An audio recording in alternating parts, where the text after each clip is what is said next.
আমরাই গৌর প্রেমের মাতোয়ারা।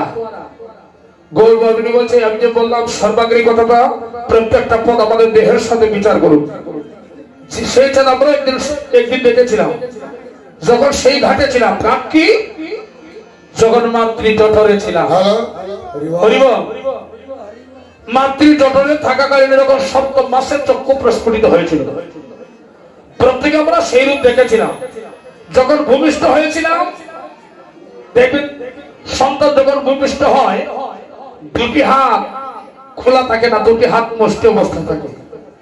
অবশ্যই আমরা কোনো না কোনো ধন নিয়ে এসেছিলাম, আর মায়াতে আবদ্ধ হয়ে সেই ধন আমরা হারিয়ে ফেলেছি।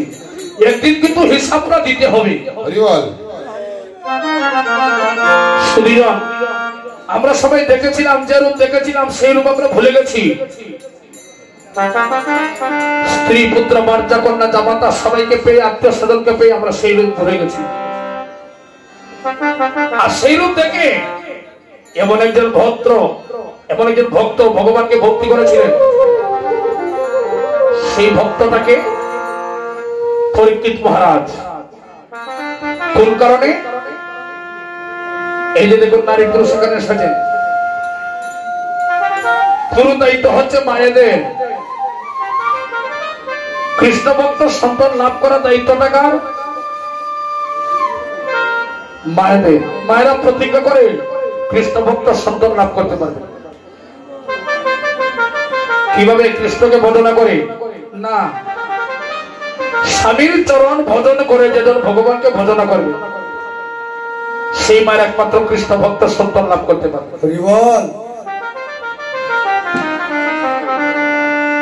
সুধীরন, যে কথাটা মায়েদেরকে সম্মান করে নেপোলিয়ন আলেকজান্ডারকে বলেছিলেন। কি বলেছিলেন? Alexander, if you give me good mother, then I shall give you good nation. তুমি আমাকে একজন ভালো মা দাও, আমি একটি ভালো জাতি উপহার দেব। কে ভগবানকে ভক্তি করেছিলেন? পরীক্ষিত মহারাজ। মায়ের কারণে। তিনি যখন উত্তরার গর্ভে ছিলেন, তার মাথা ছিল নিজ দিকে, দুটি পা ছিল উপর দিকে। আমরা মাতৃগর্ভে এইভাবে ছিলাম, মাথা ছিল নিজ দিকে, দুটি পা ছিল উপর দিকে। ভগবান উত্তরার গর্ভে প্রবেশ করে মনে মনে ভাবছেন, আমি দাঁড়াবো কোথায়? কোথায় দাঁড়িয়েছিলেন? ওই যে তার উপর দিকে দুটি পা, জুরু করা পায়ের উপরে ভগবান দাঁড়িয়েছিলেন। আর সেই সময় মাতালত অবস্থায় ভগবানকে ভক্তি করেছিলেন। কেন তিনি ভক্তি করবেন না? পরীক্ষিত মহারাজ, তিনি যে বংশে জন্ম নিয়েছিলেন, এই বংশের প্রথম পুরুষ ছিলেন ভগবান শ্রীকৃষ্ণ। বিষ্ণুর নামে থেকে জন্ম হয়েছে ব্রহ্মার।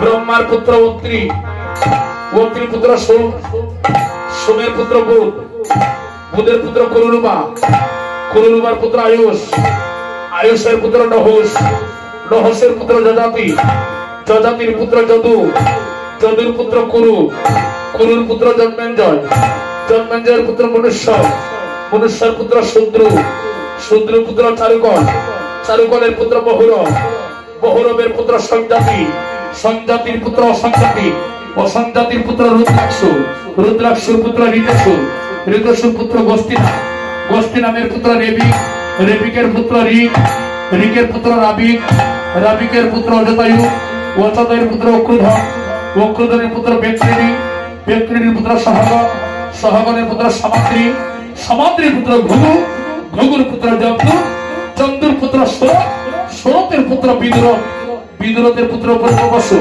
অপূর্ববসুর পুত্র জরাসন্ধ, জরাসন্ধের পুত্র অক্রুধন, অক্রুধনের পুত্র প্রদীপ, প্রদীপের পুত্র দিলীপ, দিলীপের পুত্র শান্তনু, শান্তনুর পুত্র বিচিত্র বীর্য, বিচিত্র বীর্যের পুত্র পাণ্ডু, পাণ্ডুর পুত্র অর্জুন, অর্জুনের পুত্র অভিমন্যু, অভিমন্যুর পুত্র হচ্ছে মহারাজ পরীক্ষিত। কত বড় বংশে তিনি জন্ম নিয়েছিলেন! পূর্বপুরুষ থেকে ভগবানের সাথে তার একটা যোগসূত্র রয়ে গেছে। তাই এখানে যারা আমার পিতৃতুল্য, ভাতৃতুল্য, মাতৃতুল্য, ভগ্নিতুল্য যারা এসেছে, আপনাদেরও সম্পর্ক ভগবানের সাথে আছে বিদায় এই ভগবানের প্রেম বাজারে চলে আসছে। তাহলে সেই রূপ দেখেছেন কি? বৈষ্ণব কবি গোলকদেব ভাব দিয়েছে, তোরা দেখবি যদি নবনাগরিক সুন্দর